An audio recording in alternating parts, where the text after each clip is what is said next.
Welcome back to the channel. This is exactly where we left off. It is very early in the morning, sun hasn't come up.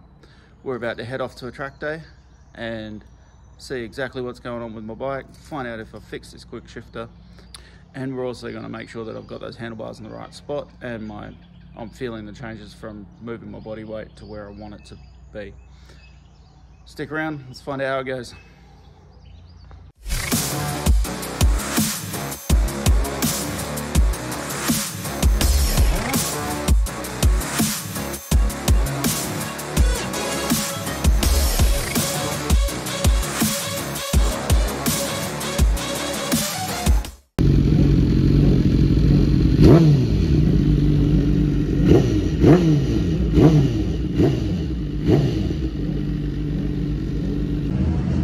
Okay, my first session's been done. Quick shifter works fine. Not an issue there at all.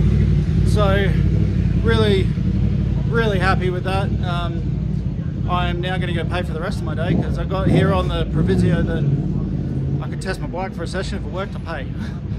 But that's what you get for putting in effort with a lot of the track day providers, helping out around your club. So the other thing is my handlebars. They're so much better than what the old OEM bars were. A little bit further forward, a lot wider. Just means I can move my body on the bike so much easier. So I'm gonna go get ready for the next session. I'm gonna get my camera on the back of the bike, take you along for a ride. And then it rained.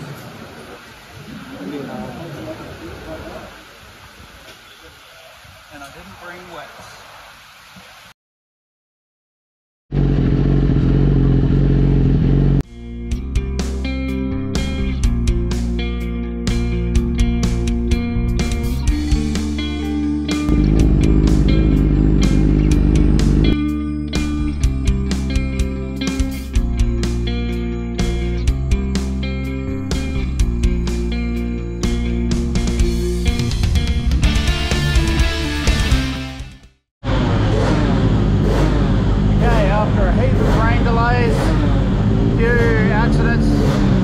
Finally got some ambos back at the track. Finally time to go. Here we go.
and it's raining again.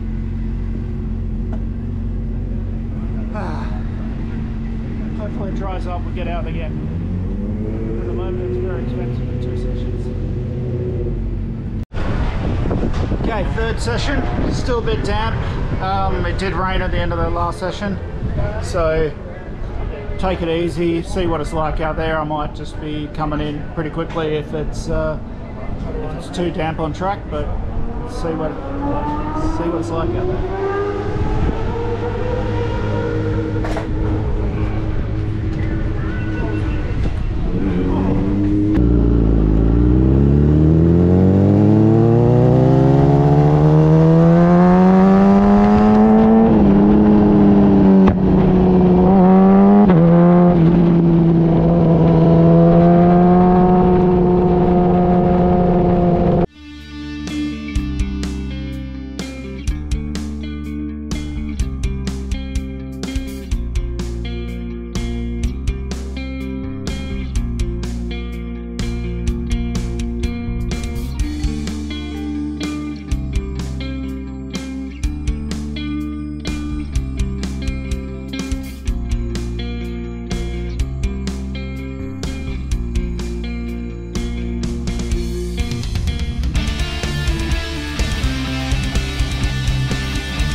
So 3 relatively dry laps.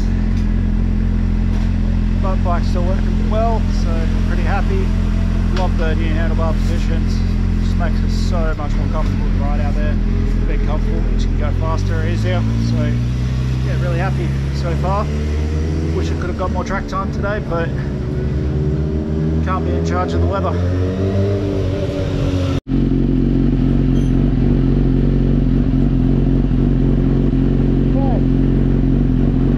We've got another drive on, let's go.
Yes, finally, good session.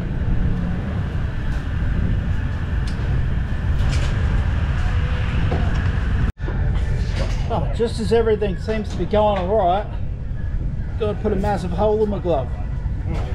This sucks. I think I've got a spare. I hope it's for my right hand. Okay, it's not in great condition. It's definitely been crushed in before, but at least it's intact. So as you can see, I'm back in the shed now. Unfortunately, the last bit of footage that I recorded on the track got corrupted. So the bit that I recorded after that didn't make any sense. So we'll have a chat about it now. Bike was really good. The last session was a combined session with the top group that I was in and the group below us. It was a lot of fun. Got to pass a lot of people, but a lot of people had left for the day. It was just yeah, one of those days where we had so many breaks, whether it be for on-track incidents or the rain. People decided they'd had enough and a lot of people had left. So we combined those groups. We got heaps more track time, which is really good. Great of the organisers to do that. It meant that we ended up getting, I think I got 5 sessions in that day, which, considering how many delays we had and how many sessions were rained out, usually get 6 or 7, so didn't really lose too much in the end. What I thought I'd do here is just discuss those handlebar changes that I made. When I get on the bike, these are so much wider now. So being so much wider, my shoulders are much more open, which means that when I lean off the bike, my whole body wants to go further across. I'm not cramped up, trying to hold myself closer to the center here. Also being further forward means I've got more weight in the front tyre. Even if it moves me an inch further forward, that's probably a couple of kilos or more on the front tyre. There is a balancing act there. You can have a lot of weight in the front tyre, but if you've got none on the back, you won't get any drive. So getting your body weight forward is good, but getting it too far forward, you will spin up the back tyre. But keeping that weight further forward does keep that front wheel on the ground. You can see that on some of my footage, there's a few corners where I'm definitely lifting the front wheel, definitely turns 5 and 7.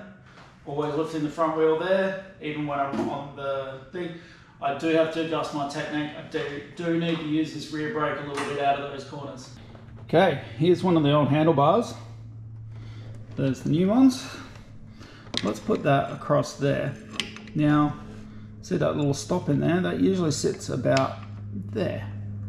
So when we have a look at how much further that bar's come forward, it's probably good 2, maybe 3 inches further forward. So that's probably pulling my body weight on average 1.5 inches further forward. Also, just looking at the length difference there, it's probably maybe an inch wider from where the actual grip would be.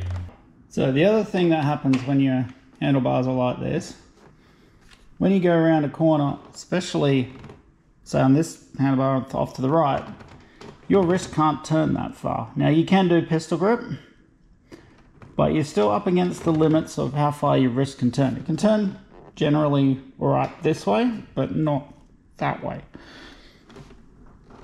So when you're on the inside of the corner, opening them up this far will allow you to move your wrist further to the side and hang off the bike a little bit further.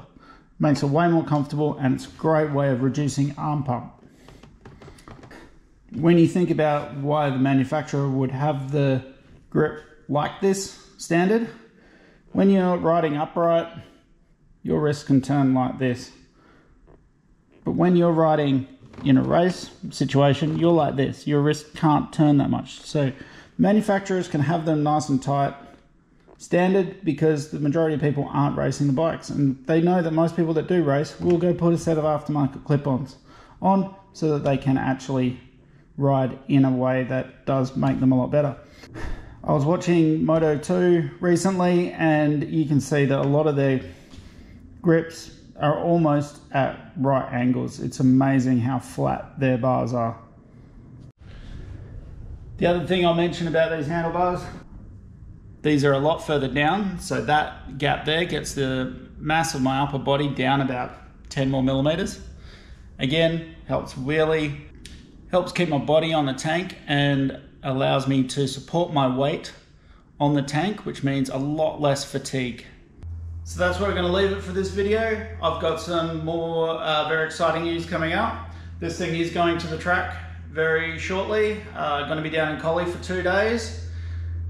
That's going to be great, but I've got some more shed stuff coming and might be something new to ride, but see that in another video.